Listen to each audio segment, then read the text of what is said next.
can I get someone to read the opening prayer for us tonight? I will.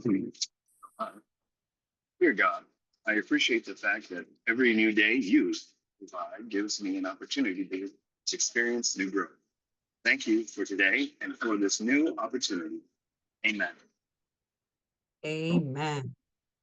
So thank you for reading the opening prayer. And the response to the prayer, if it is to be, it is up to me, right? So if we're going to do the work, it is totally, totally up to each one of you to put in the work and to do the work. So let's do a quick check-in, talk about the homework from last week, hear how you're doing before we get started.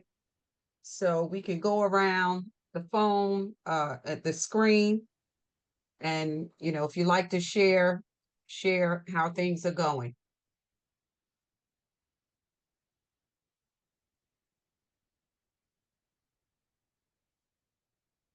Okay, don't let me Hi, everyone. call on you. Yes. Hi, everyone. I hope everyone is have a good day so far. Pastor Carol, please arrive safely in Jesus' name.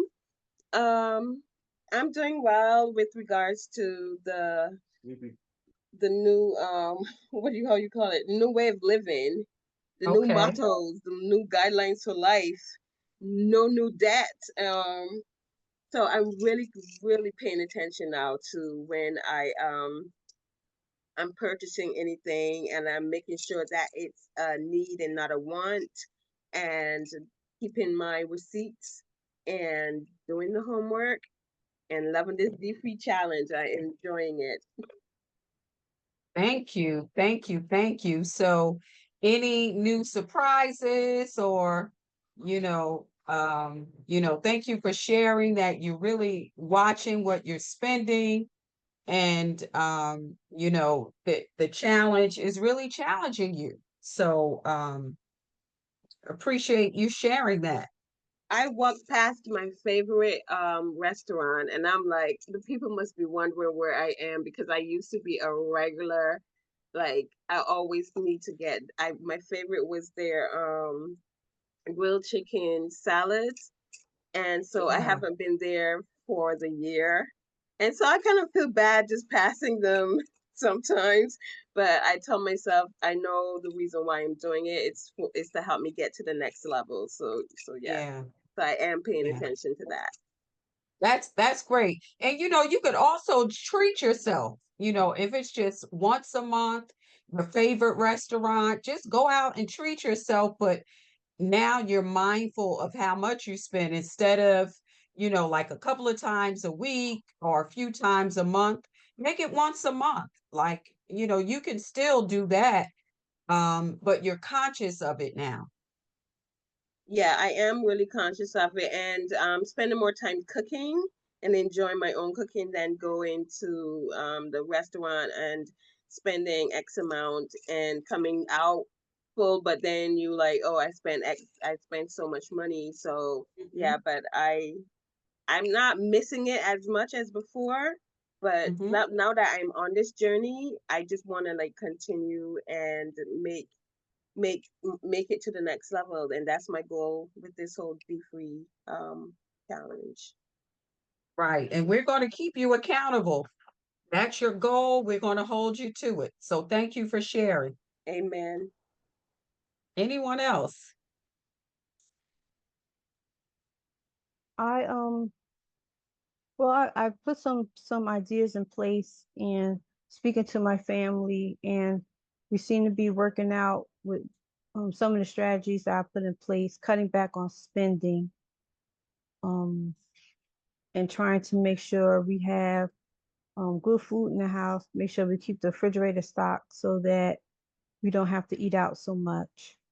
So Yeah. that's helping. I mean, even though the store prices are still kind of high, we still trying to work that out by not trying to buy too much from outside, meals and things. So far so good.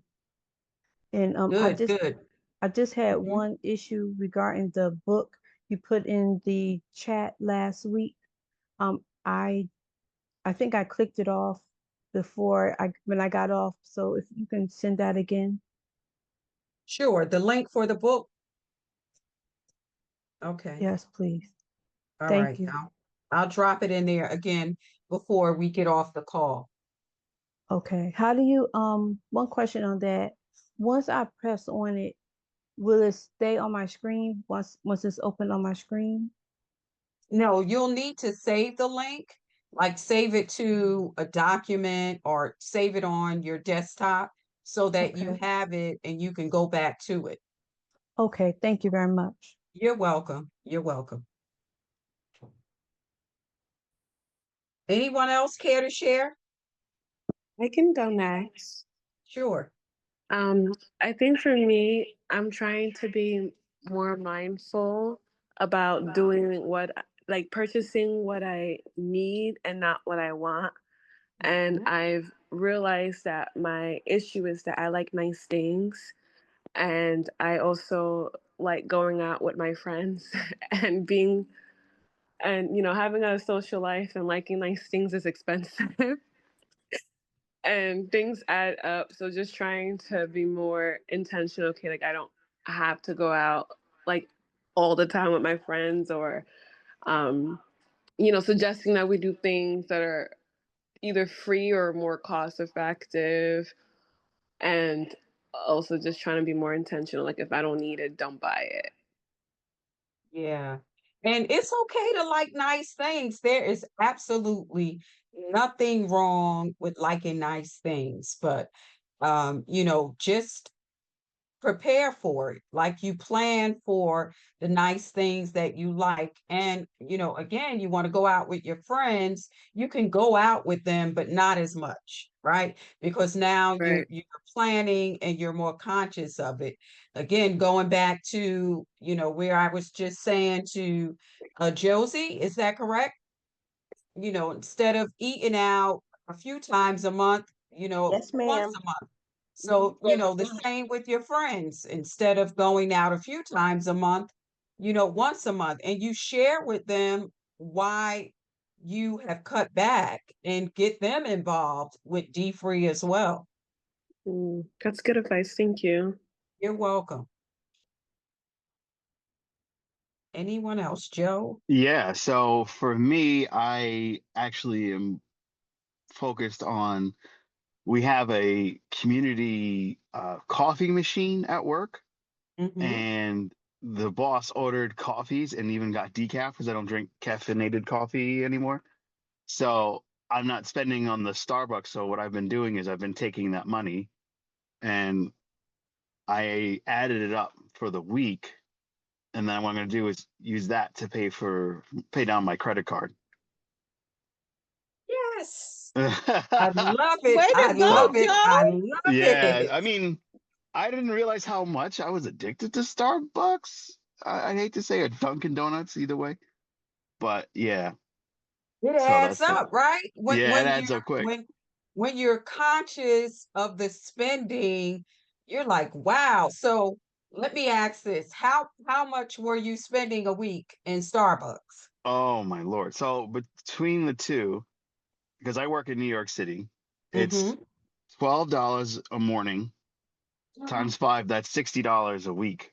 So that's $120 for 2 weeks I'm gonna put down on my card because I just did it now. So, you know, Oh my God. yeah, So you're right. That 120, that's $240 a a month month. Yeah. that you can easily allocate towards a bill. I'm glad you shared that because we're going to look at the snowball effect today, how to do that snowball process. And you'll see how you could take that $240 a month and use it to pay down one of your bills. So I have to give a hand clap Oh, um, thank you. to all of you because you Clapping for you, are. Joe. What's that? Yes, yes. Dr. Patterson, I don't know if you're able to jump in there if you care to share.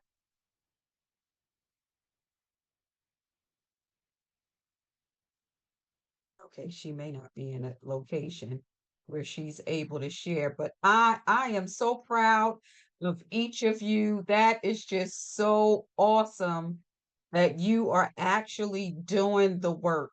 So today, we are going to talk about addressing the mess.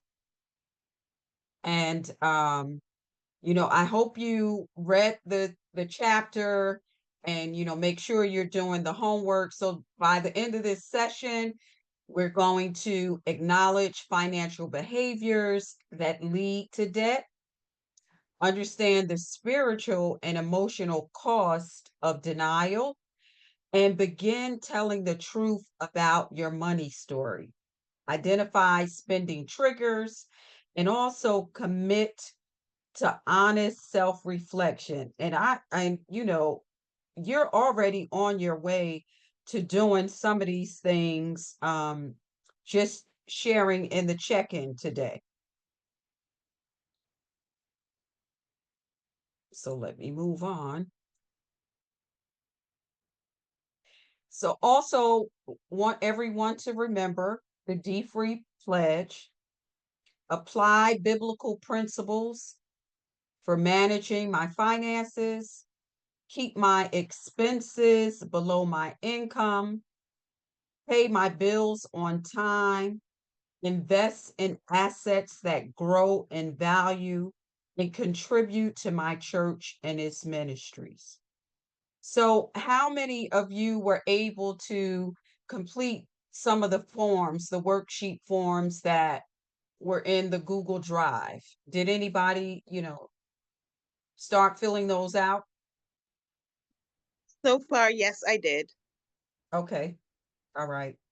Good, good. Because that, when we get to next week, it's really important that you fill it out and have that information ready to begin working on your D-free date and your goals. Okay. So our memory verse for today, can someone read that?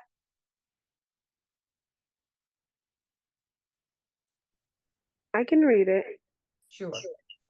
There is a way that seems right to man, but in the end it leads to death. Proverbs 14, verse 12. Yes, there is a way that seems right to man, but in the end, it leads to death. When you hear that, what does that mean? Or what does that scripture say to you?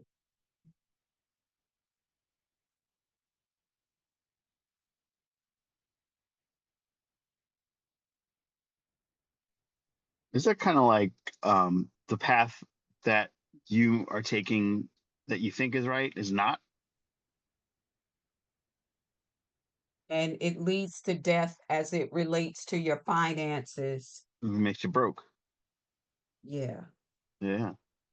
Also in the chat, Pastor Patterson says, my goal is to get a deed. Yes. Yes, Dr. Patterson, that is your goal, and we're going to hold you accountable to it. What's a deed? Purchase property, Yeah. the That's deed the, to a property. yeah. Sorry? So her goal is to purchase a home.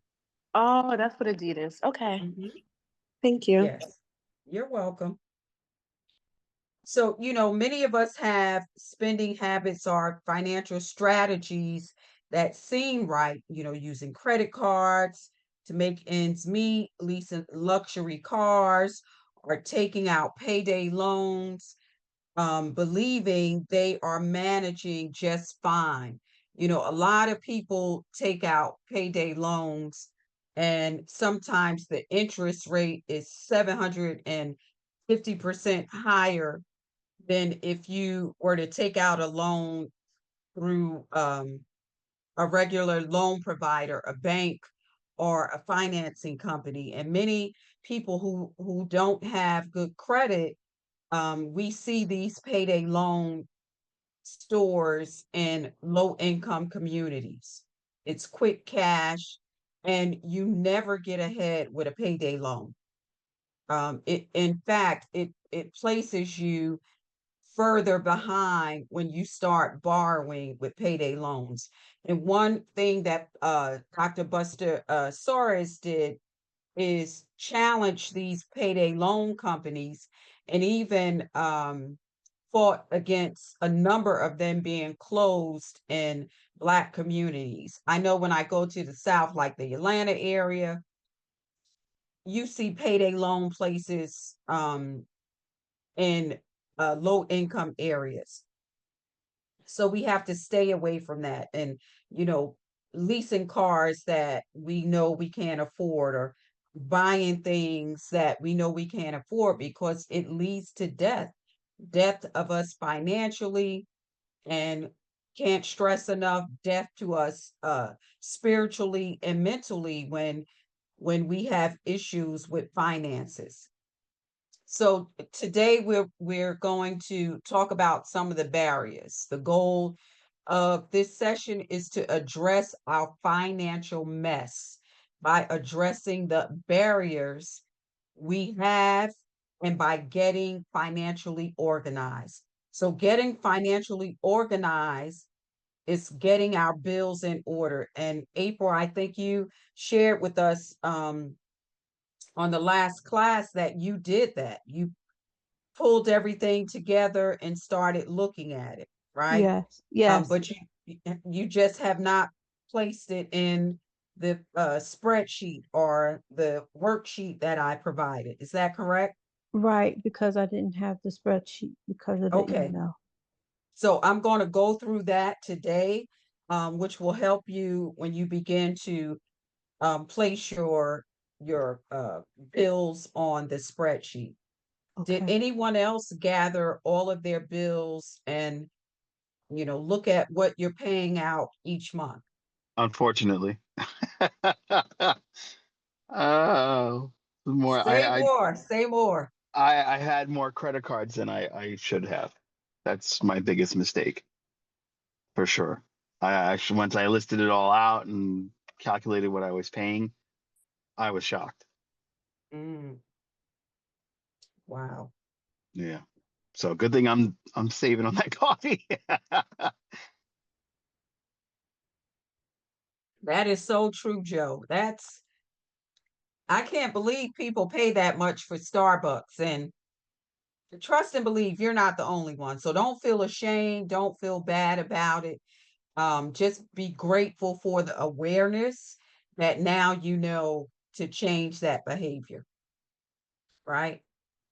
Absolutely. Yeah. So, and I had a Starbucks today. I was in the car. I don't know why this little thumb thing keeps coming up for When me. you thumbs up, it thumbs up. Oh, and oh, when I'm Yeah, doing this, sometimes it'll follow you. wow. Yeah. Okay. So, I had one today. I was in the car with my daughter, and she was like, I want some Starbucks. I never go to Starbucks because I really don't care for the coffee. It's way too strong for me.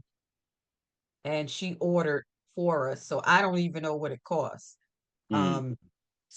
Um, but I'm glad you shared it with me. I don't think I'll be going there on my own Yeah, because anytime soon. I get the large and I can't have cow's milk, so I have to have the non-dairy milk and they charge you more. And then I Yeah, that's usually, what we had, something macchiato or yeah, something. it's Yeah. very expensive. And then, if I have a breakfast sandwich, so now I went and got packets of oatmeal that I'll make the night before. I'll call overnight oats. Put a Oh, little carrying bowl. So that way I'll yeah. stop spending the $12 because I get the free coffee from my boss. I mean, once a week, everybody pitches in and buys to replenish. Yeah. But while I've got that there and I'm not paying for it, no, I'm gonna take advantage. And also, um, that's just coffee. What about lunch? Lunch, I've been What pretty about, good taking lunch yeah, because it's so expensive. Where I live, so I work in the fashion industry, mm-hmm, and I'm by Park Avenue, and I feel yeah, like all the food places, because it's next to Park Avenue, must pay exuberant rent. right. Because if I forgot my lunch once or twice, and I ended up paying like $25 for lunch. which was just Wow. like a $12 sandwich, um, a drink, and like a side, like some like a vegetable, like a little tiny crudité or nuts Mhm. or fruit, and that's like $8 for the fruit. So it ended up being very expensive. So I Wow. said, forget it. I Yeah. can't afford Right, right. to, you know. Okay. Well, let's go to the next slide. And what's happening? Okay. So let's do this quick exercise. What emotions come up when you think about your finances? What truths have you been avoiding? And you could either type in the chat, it's not that many of us on this evening, or just share um, in the chat that describes your relationship with money. Type one word that describes your relationship with money. So, what emotion comes up for you when you think about finances? What truths have you been avoiding? And then one word in the chat that describes your relationship with money. And I'm going to stop sharing so I can see the chat.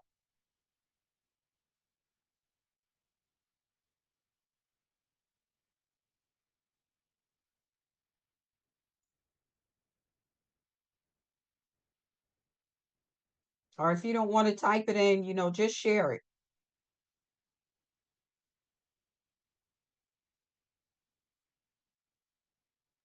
Okay, so prior to this, I would say my relationship with money was non-existent, meaning that I never let it bother me, but I know that you have financial issues and stuff like that. And like you would kind of like not bother with it. Like I'm not gonna let that bother me. But now it's a completely different thing. And I really don't know um what word I would put with it now. Maybe happy. I would probably choose the word happy now because now my money and I are like, we're in a relationship now, so we're happy. As it was like our relationship was non-existent prior to that, but now it's a good feeling to be able to look at your money and not be afraid to check your statements, not be like, that kind of thing. Yeah, yeah. You're not afraid to check that anymore. Yes. That's good. I see stress, utilitarian, avoidant. Mm, yeah.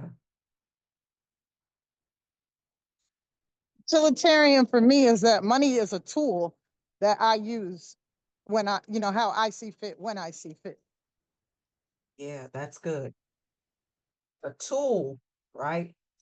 You use money. Money doesn't, have control over you. So that's very good. And stress. Who's First Presbyterian?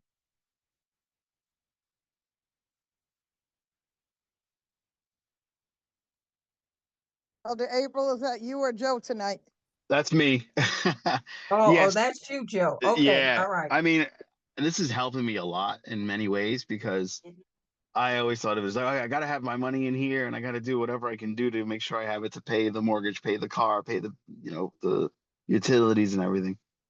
But like now that I'm looking at it like, wait a minute, if I don't do this, I can save this and I can pay for the rent, and everything.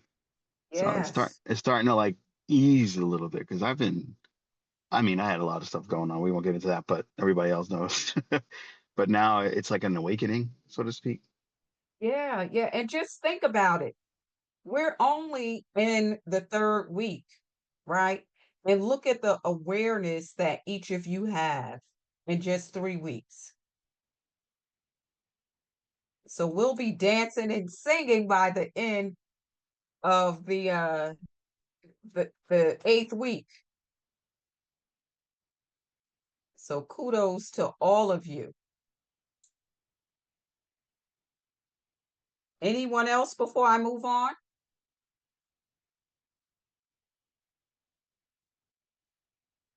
Okay. Oh, I was So gonna some say, for sure. me, I typed avoidant because I haven't reached the stage that Josie's in, where she's happy looking at her bank statements. I just like avoid them. So I'm like, I don't want to know how much I spent, especially when during weeks where I know I spent more than I should have. So it's like a drag having to look at how much I spent. All right. So let's stay right there for a minute. Oh, So when do you plan to look at it? soon. And what is the fear? Just not wanting to know. Okay. So we have to help you get over that fear, right? Yeah, Because that's why you are acquiring these tools, right, right? So we have to look at the mess. Like, don't be embarrassed, don't be ashamed. That's why we're here, right? right, That's why this program was created. Not to shame anyone, but to make us better, right? To be better stewards over what God has already given us. And look at the first term on this list: denial, avoiding or ignoring our finances. Like, in order for you to be a better steward, we have to address the mess what this chapter is talking about, right? You can't keep right. avoiding.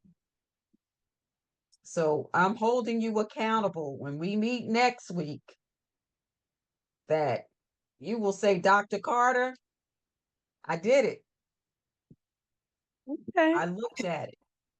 And I'm that's the understanding. second word, accountability. I am going to hold you accountable. We are holding you accountable, right? Taking responsibility for your choices, Okay. good, bad, indifferent. Yes. Okay. Okay. And then debt. We all know what debt is. It's money that we owe that we must repay. We must repay it. And overspending. Fear could be because, maybe you overspent and you just don't want to see how much you have overspent. So the only way you can address the mess is be honest about the mess. Any questions or comments?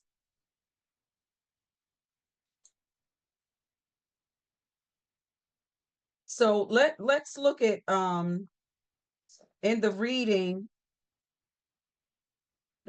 talked about different types of spending and addressing the mess. It says we have become a nation that self medicates through purchasing more of what we don't need or could ever possibly use because we fail to address the three most common types of spending habits. And one of the things that it talks about in the book, and this is the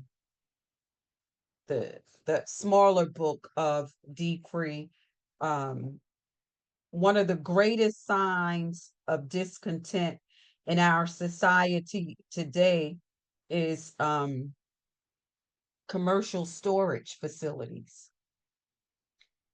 How many of us see in just about every town you can drive through, they're building new apartments or new housing, and somewhere close proximity in that area is a storage unit, right? Because we're downsizing, but we're not downsizing with our stuff.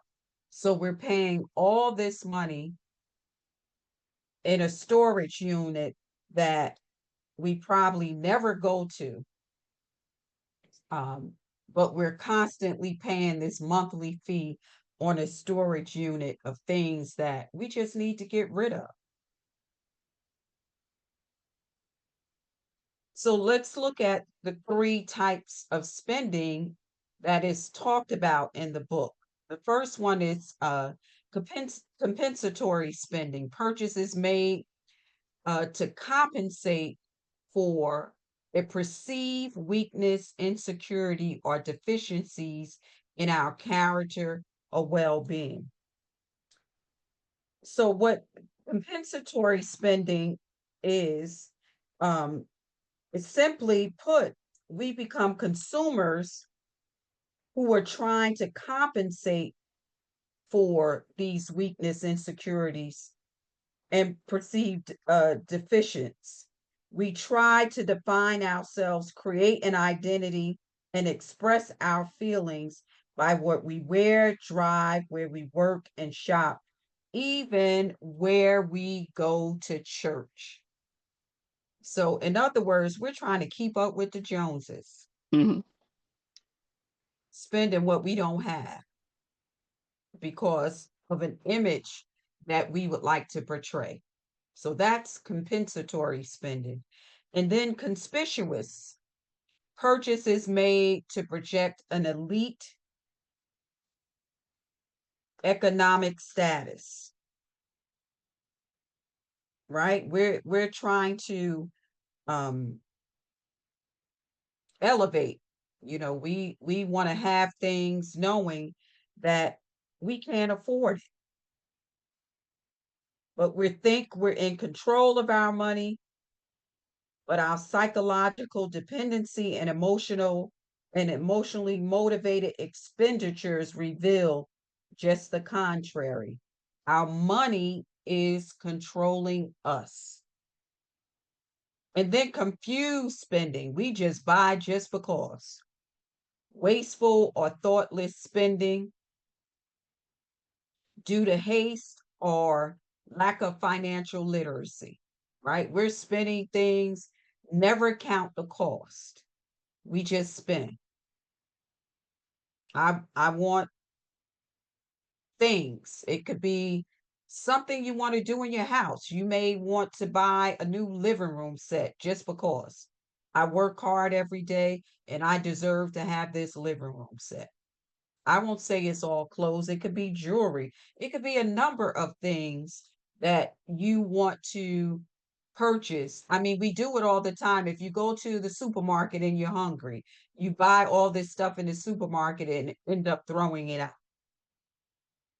just because.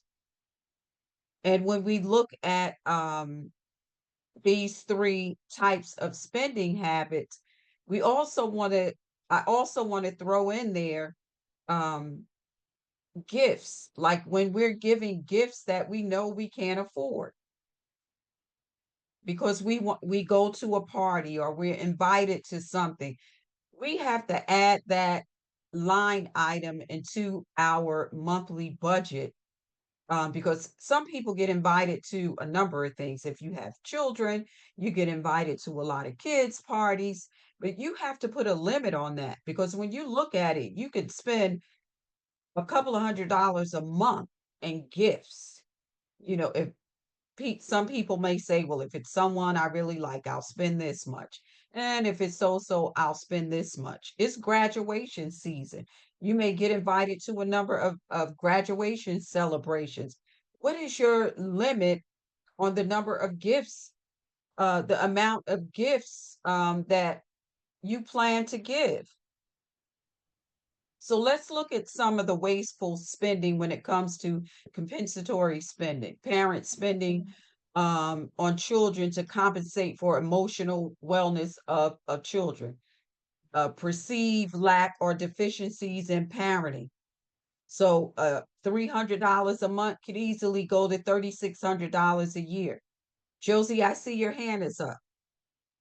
Yes. Remember in the video you showed us, there was a girl that was saying that the girl said that her son had to go to like 25 birthday parties and she had to purchase like the most expensive gifts. and that was what was putting her in debt. Yeah. So like what you're saying, I remember what she was saying, because like sometimes we just spend and spend and spend money just to make sure that we look good, that our gifts look good. Like what you're saying, keeping up with the Joneses. So it just made me remember what she was saying about her son being invited to all these parties, 25 parties, 25 gifts, and how much money is that? Yeah. Right. Right. It adds up. And you don't even think about that as part of your budget. It's just like, okay, let me just run and get this gift. So parents, this example here trying to compensate $300 a month you're spending on your children for whatever it is. It comes out to $3,600 a year. Conspicuous spending, average spending, $200 a paycheck on clothes, shoes, bags. You get paid twice a month. That's $400 a month, $4,800 a year, right? That's a lot of money. And here's this coffee, $5 coffee daily, $25 a week, $100 a month, $1,200 a year. And then on top of that, $15 for lunch, $75 a week, $300 a month, $3,600 a year.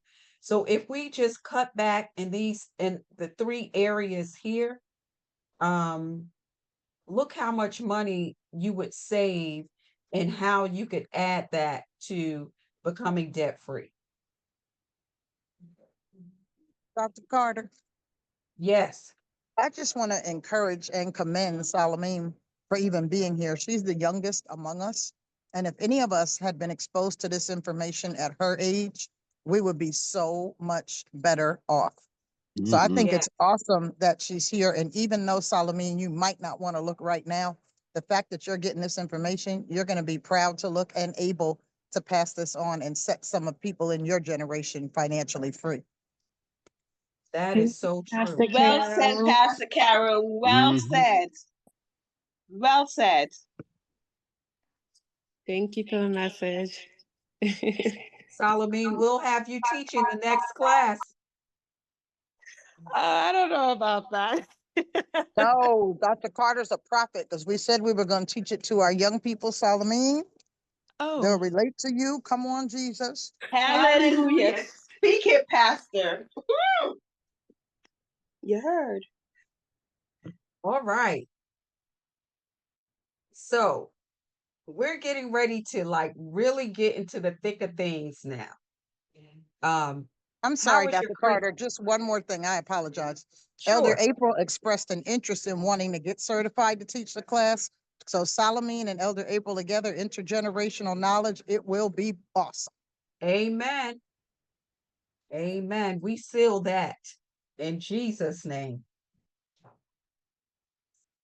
So let's talk about that credit score. If you have not pulled your credit report from all three of the agencies, that is your homework assignment when we get to the homework for this week, to make sure you pull your credit report and look to see what's on it, right? As we begin to go into the next couple of weeks, looking at filling out the form that I'll go over with you today to look at when your bills are due, interest rate that you're paying on those bills. If you're late, making sure that you make arrangements with your creditor to pay those bills, because we're going to get debt free. You're going to get debt free. So again, don't feel embarrassed and don't be ashamed. You got this, you can do it. So your credit score, what does that mean, your credit score? Your credit score factors into so many different facets in your life. It can determine how much insurance you have to pay, for how much you have to pay for premiums. It could impact you in getting a job.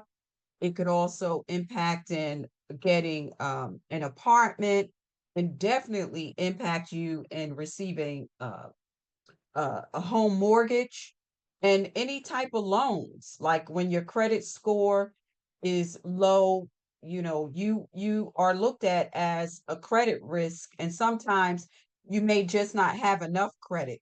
So your payment history is 35% of your credit score. Like how long have you had credit cards, and how um if you had late payments, are you paying your bills on time? So that's why you should grab your credit score, make sure that there's no discrepancies on there. And it's easy to just, you know, um, go, and if you see a discrepancy on there, I have the information in this presentation that you could deal with the creditors directly, the credit agencies directly, to dispute anything that's not correct um, on your credit. Also, your credit utilization, it should only be 30% of your net worth, right? So, and I think I said this a few weeks ago, if you have a credit card, the limit is $5,000. You should never max it out to 4,500. Like you should keep that card under $750, right? Because the more credit you use, even though that's your limit, the more you use, you become a credit risk to creditors. And then the length of your credit history. So it's the payment history. What does that look like? Credit utilization. How much credit are you using? The length of your credit history accounts for 15%. And types of credit in use. Is it mortgage, credit cards? Like, do you have 10 different store credit cards, like a Macy's, a Kohl's, um, JC Penney? Like, if you have two major credit cards, that's doing good. You don't need all those store credit cards. A Target or somebody's giving you 20% off for opening a card. Like, don't open cards like that, because the interest rate will put that 20% or whatever percentage they're talking about right back on, before you even get out the store if you don't pay it off. And then new credit factors for 10%. Sometimes you have to do new credit. Say if you're getting a car, you're getting a new car, right?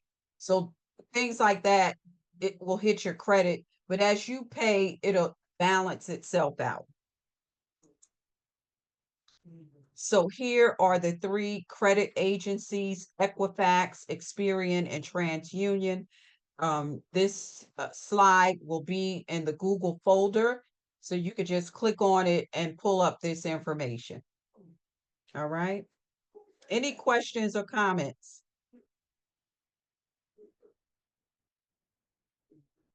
So we're going to talk about, before I jump into our spreadsheets and our forms, the exercise with Claude and Grace.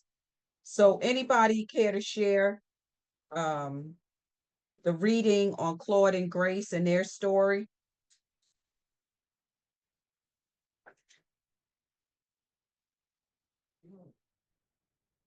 On page 19 of the book. I think shame is the biggest reason. And Shame. we have to learn to, like Dr. Watley preaches, you got to face it to fix it. And the more they try to hide it, the deeper they get in. Yes. That is so true. And what would be two financial goals that they could create? One I have is that they should do the snowball effect where they I hope I got that right, where they pay off one credit card and then use the amount that they were paying to bring down another one. And then I just put that they should have an open dialogue. They should like really seriously sit down and discuss what where they see themselves going, you know. Yeah, communication. Yeah.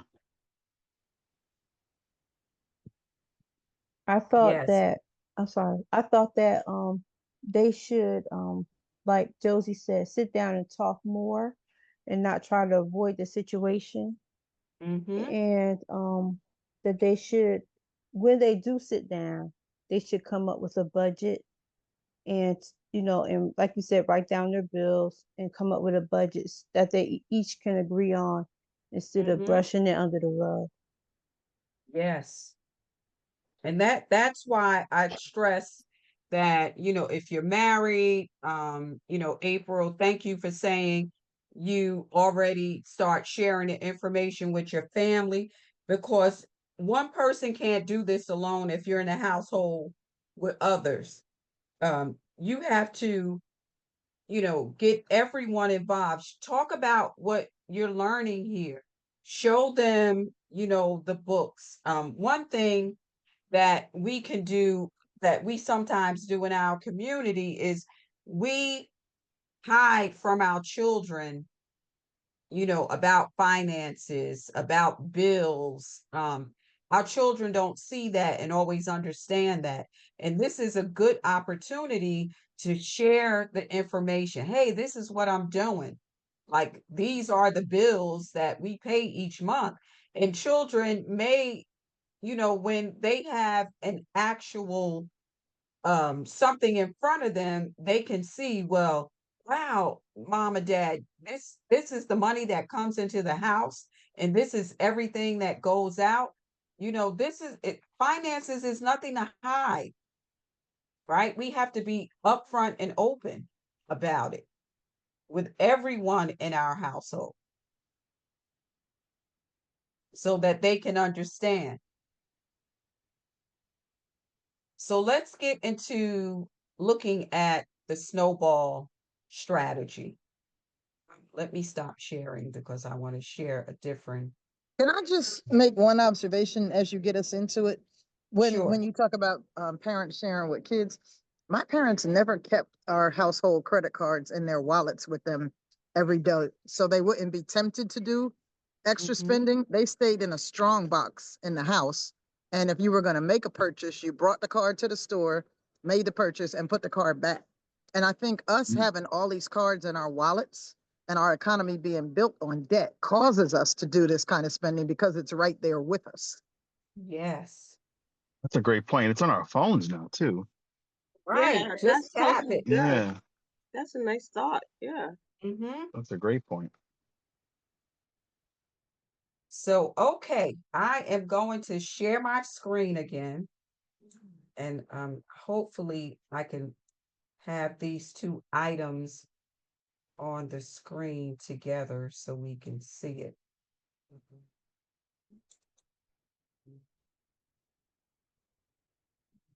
So this is one of the items. So last week I shared this form to show your income and the percentage of your income, what you should be spending on, like what your gross income, your tithe and offering, taxes that comes out of your gross income, and then your spendable income, right?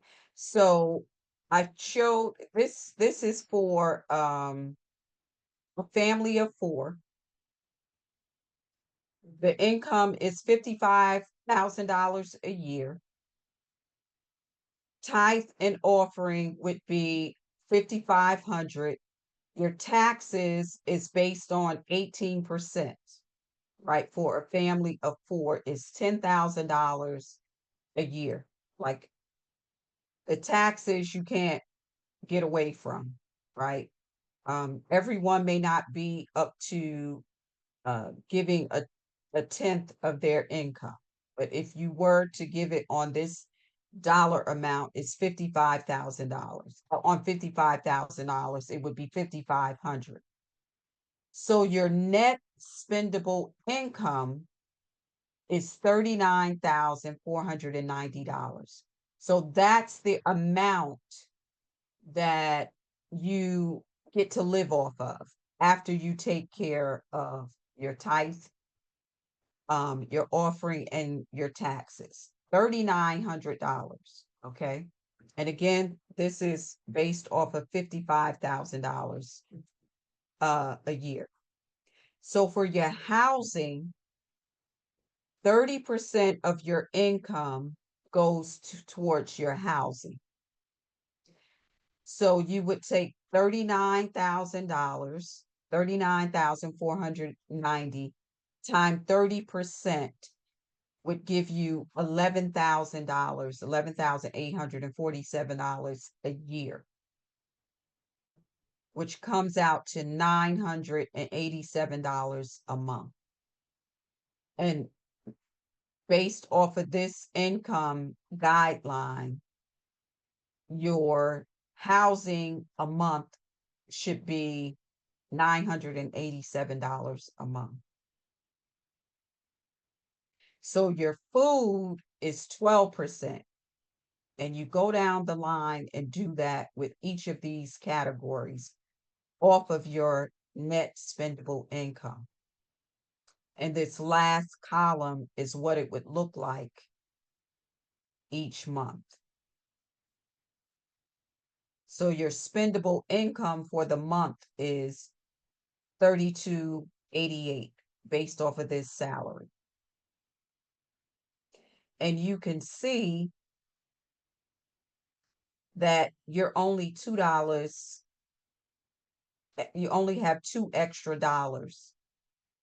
off of your net spendable income based off of this calculation here. So if you know that your housing is more than $987 a month, then you have to lower the percentage for entertainment, right? If you're spending $2,700 a year on entertainment, which averages out to $230 a month, then you have to fix that, right? You have to lower that amount or even make it zero. Same for clothing. Everyone is not up to savings yet. So your medical and dental, these items may come out of your paycheck, and it may be more or less each month. And miscellaneous, $230 a month in miscellaneous. So this is why you need to really go through this sheet and do that calculation. So get that good old calculator out that's on your phone and do the calculation. So let me stop sharing because I want to share a spreadsheet that I created to help out with this. Let me see, where's my spreadsheet? Okay. Questions or comments?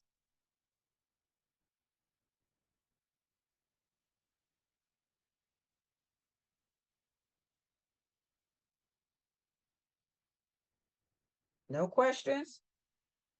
I don't have any right now. So I created this spreadsheet that would do those calculations for you. You just put your yearly salary here, and it would calculate how much you should be spending each month, right? And this is just a projection that you could adjust as needed. And everybody doesn't have childcare, so you could take that out.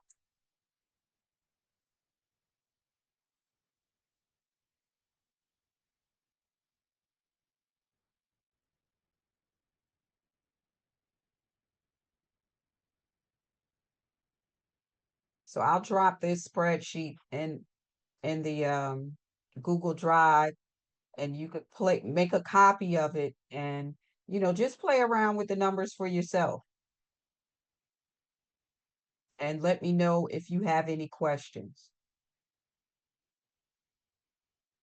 But you see how it calculates out to, where you're spending it, and it's a guideline to where your spending should be. Like your miscellaneous may be those gifts that go out each month for birthday parties or whatever, or for dinner. Well, you have entertainment and recreation. And some of your categories, you could change the category. Um, I have to a question. When we sure. fill in the numbers, will Excel populate the percentages? Because I am not good at that. Yes. So Okay. the only thing you have to do with this spreadsheet, and that's why I created it, is change it here. This area you see right here, I could change it to 75,000, Okay. and the numbers will change. Excellent. Thank you. You're welcome.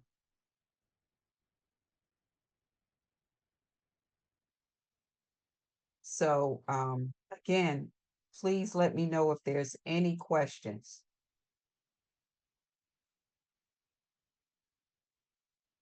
So once you have you do your monthly budget, also list all of your bills. And I don't think everybody listed all their bills. Is that correct?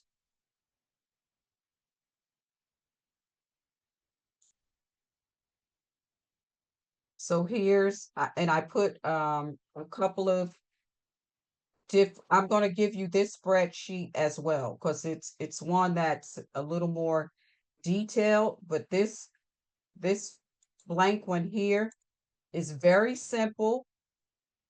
You could but this one you have to print and write it in, because I wasn't able to make this into a spreadsheet. But list all of your creditors, the phone number in the event you need to call them, the payoff date, and most of your credit cards have that information based off the minimal payment when you'll pay that credit card off with no new charges, right? We're not spending no new money. How many payments are left? Your monthly payment, the due date, and the interest rate. Now, if This, we have a bill on auto pay, that would be new spending. So should we take auto pay off of credit cards and put it on debit cards if we can? yeah, if you can. But you know what, Dr. Patterson, that depends, because if you're paying it on a credit card, are you paying it off at the end of the month? I do. I put it on there to Okay, get the points. right. So you would yours would get paid off at the end of the month, so you really don't have a balance. Okay, thank you. Right. So you don't owe anything. You're welcome. But any credit cards that you have, your car loan, and your mortgage, which can even get added into here, it's last on the list. And we'll look at that with the snowball effect. So you will need this information when we go into the snowball. So please, ask the questions if you're not clear. So let me go back to the snowball. Everyone, would it be all right if we covenant with one another that we will have done this by the time we come to class next Wednesday? Because the way to get the most out of this program is to know exactly what your numbers are. It's not theory, it's practical. Mhm. I definitely will. Good, good. Let's, partner. That's a great suggestion, Dr. Patterson. So Okay, me too. Mhm. Go ahead. Okay, yes, I will. All right. So I don't know if you've heard of the snowball effect, like this and this um process here is what helped me get out of debt when I did D-free. And it works, you stick with it, and I am, my finances are so on point as a result of this program, right? I'm not just facilitating something just to say I'm facilitating it, but I experienced it and I've used it and applied it to my own finances. So the snowball strategy is an effective method to eliminate debt, allowing you to as see the results of smaller debts being paid off, and paying off smaller debts first provides quick freedom feedback and will encourage you to stick to the plan. A commitment to no new debt, like can't stress that enough, no new debt unless it's an emergency. Determining your debt-free dates. So once you do this process, it will help you to determine your debt-free date. Oh my God, I went all the way back to the beginning. Okay, so let's look at the snowball effect.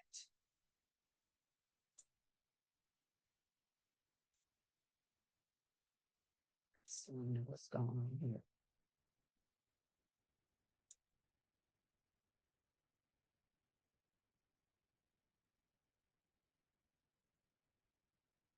So here's a picture of the snowball effect and why you need to list all of your debt. And once you list it, you also would like to put it in the lowest balance first, right? So this example right here, and you could tell this is an old example from when I did the class Texaco. I don't even think they exist anymore. And definitely know that Sears doesn't exist. So the Texaco account, the balance was $190, and you paid that off, right? And the goal here too is to be able to add extra to help with the snowball effect. So Joe, you talked about the extra that you're saving on your Starbucks. So you can use that in the snowball effect. So for the first month, you pay the $190. That's paid off. But on all of your other bills, you keep paying the minimum, right? So on Sears, the minimum is $15, right? The Visa, the minimum is 15, MasterCard 20, so on and so forth. The minimum balance. So once you pay the $190, that next month you have $190 plus the minimum 15, I see. right? You see it? Mm-hmm. So that's where the snowball comes into effect. So the amount you paid, the 190 you paid, you're adding that to the next bill and plus the minimum payment. So it's $205. So the next month you've paid off another credit card, right? Sears is paid off because you see it's zeros that go across.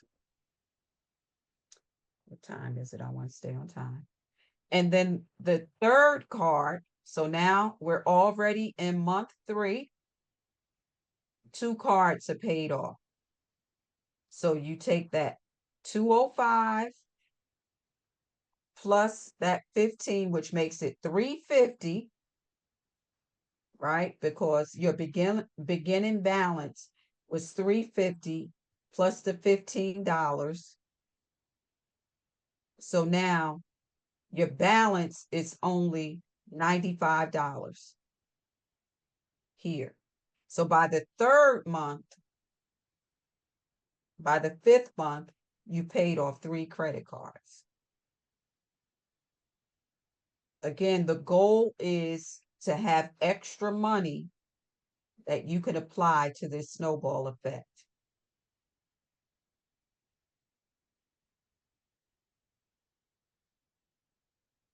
Any questions?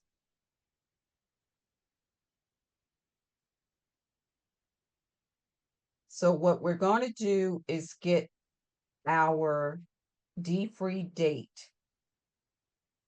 And that's based off of your snowball effect. So this example here, by month, and we're not going to include the mortgage now, because we know the mortgage is one of our biggest expensive. If you have a low amount, we'll work on that. But we want to focus on our consumer debt, not the mortgage. So by month 55, whatever that is on the calendar date, that's your D-free date.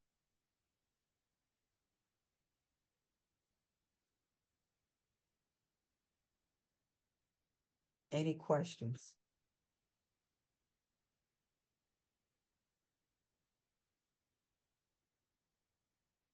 So how do I create this snowball effect? So there's a calculator that I'll share as well to help you create this. So when I did it, it was manual. No questions?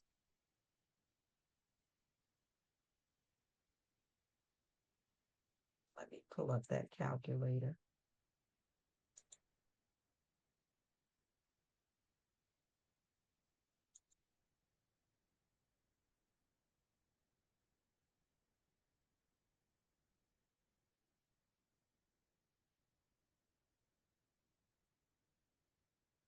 Okay, can you see that calculator on my screen? Yes. So here's a calculator, principal balance. You put in the creditor, your principal balance, the interest rate, and your payment amount. And you keep adding. And again, this calculator is not seeing your account numbers, anything like that. None of your personal business. And I had started filling it out so I could show an example here. And then you just go to next.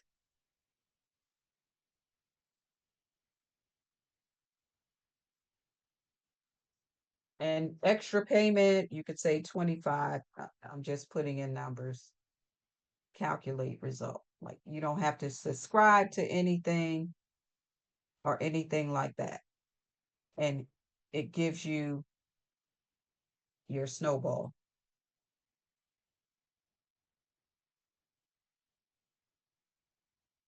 This is your principal balance, the amount of payment, what it's costing you in interest.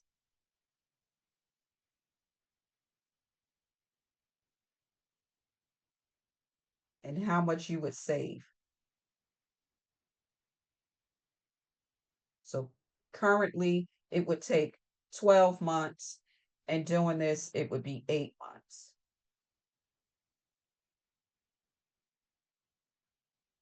And it shows you your payment schedule. Month 1, 2, 3, 4. By month 8, you're done. And you could put it in a PDF.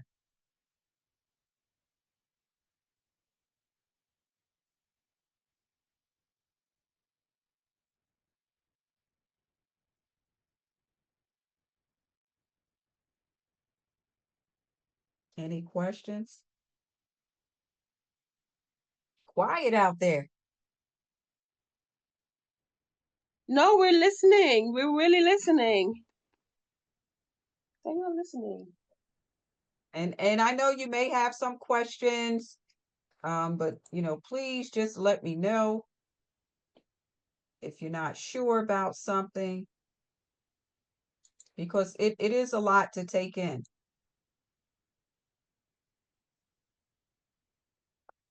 Well, as long as we get the recording of this video and stuff, we can go back and listen and, Mhm.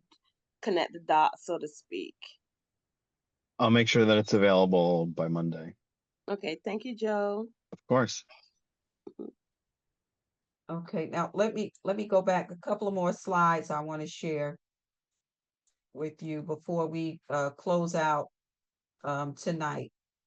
I talked about maybe our second class about the envelope system, which is a very good system. And, I know a lot of us use our credit cards and things like that. But, to help with being disciplined is to use the envelope system, and for different categories, whatever your categories are for food, miscellaneous, shopping, gifts, and you put the money in there, even for gas, because it'll help you. What it did for me is I used it. One of the envelopes for gas is I knew when I went out to run errands, I made sure that, I did what I needed to do while I was out and not just in and out, and, burning unnecessary gas. So, whatever, if the envelope system works for you, then you do that. Um, but this is another way to, just watch your spending.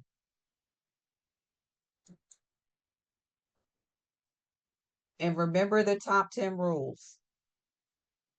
I'll have those in every class: that face the numbers head on, live on a budget, stop borrowing, prioritize debt repayment. That's the snowball. Increase your income if you need to. Build an emergency fund. Like, we can't get there yet until the finances get under control. Cut unnecessary expenses. You have done that. And pay more than the minimum, right? Because as long as you pay the minimum, you be paying that forever. Stay motivated and accountable. Plan for a debt-free future.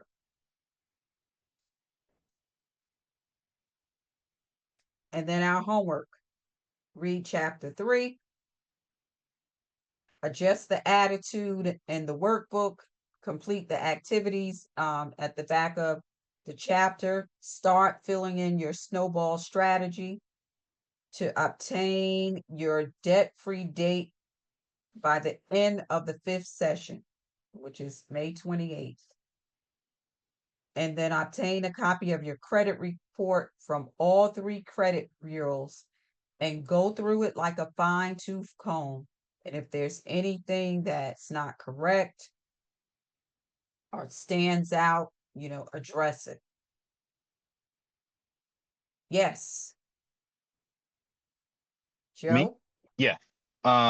So when it comes to getting your credit report, I've heard there's like certain places that are kind of scammy when they do it. So it's always good to go through your bank, right? I think Yes. Go you had through. mentioned that last week, I believe. Yes. Go through your bank, or you could go online to the credit agencies. Like, don't click on those emails that, say we can do this, that for you. No. Whatever is on your credit, you can deal directly with the credit bureaus to correct it. Do not go through third party companies to do it. And thank you for saying that, Joe, because yes, there are a lot of scammers that are out here.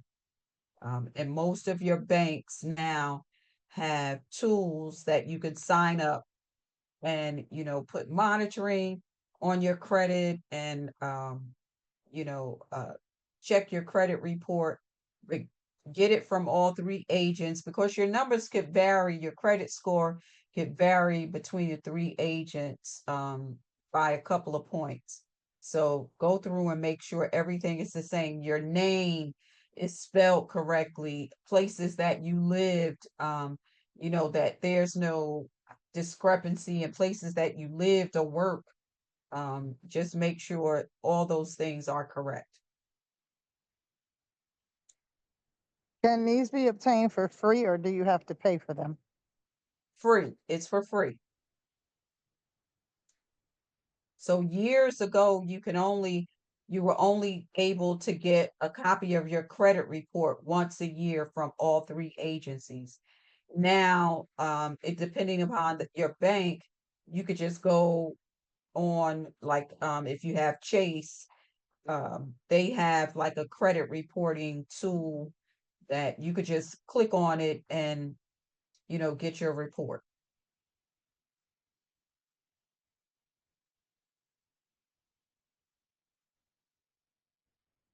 Any other questions? Comments? How you feeling tonight?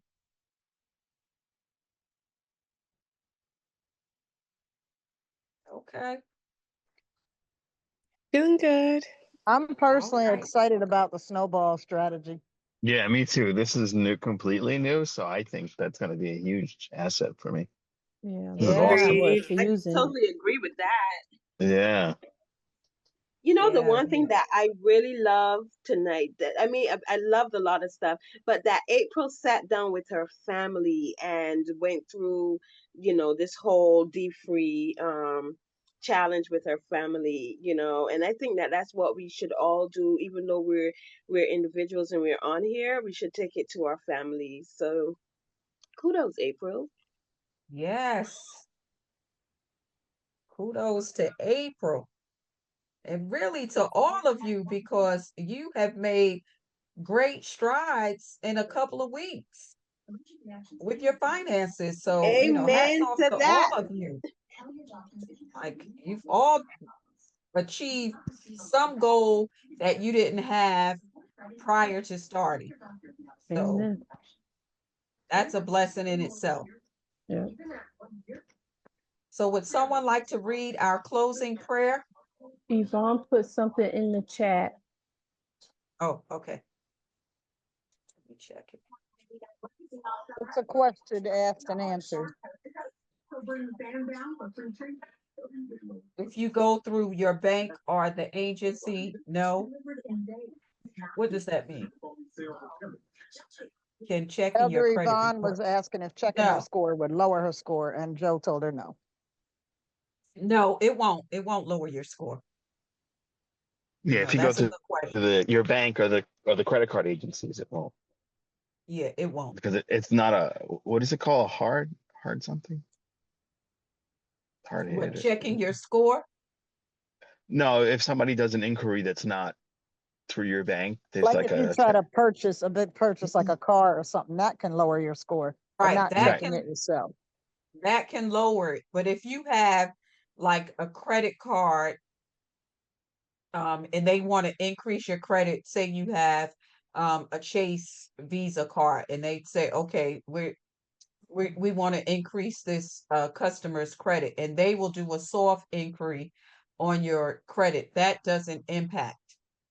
But if you're shopping for credit, that's why, say if you're buying a car and you're going to three different dealers in one day and they say, let me pull your credit. No, do not pull my credit.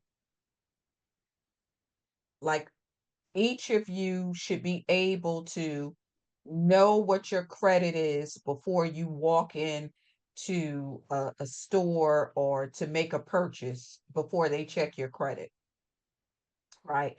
That buying power is empowering when you could go in and say, no, you're not checking my credit. I know what my score is. I'm looking for information on this car or whatever that major purchase is without them touching your credit, right? Because once they hit your credit and if you go to 2 or 3 dealers in one day, that's 3 hits against your credit, and it make you look like a risk because you're going from place to place trying to obtain credit. So we are at 8:30. Thank you all for this evening. And just hold on, April. I will have to get the link to send to you, or drop your email in the chat and I'll send it to you. I'll take your email and email it to you. This way you'll have it in an email. Thank you. You're so welcome. All right, everyone. It is 8:31. You have your work cut out for you for the next week. I look forward to some great news next week. And if anyone have any questions, I will drop my email in the chat.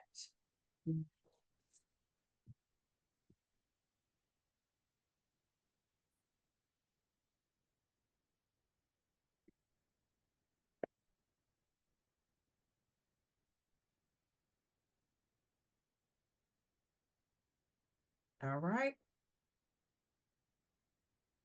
All right, everyone. Have a good night. Thank you. You as well. Blessings, everyone. Blessings to Thank you you. all. Good Safe night. travels, Pastor Carol. Yes. Travel Good safely, night. yes. Good night.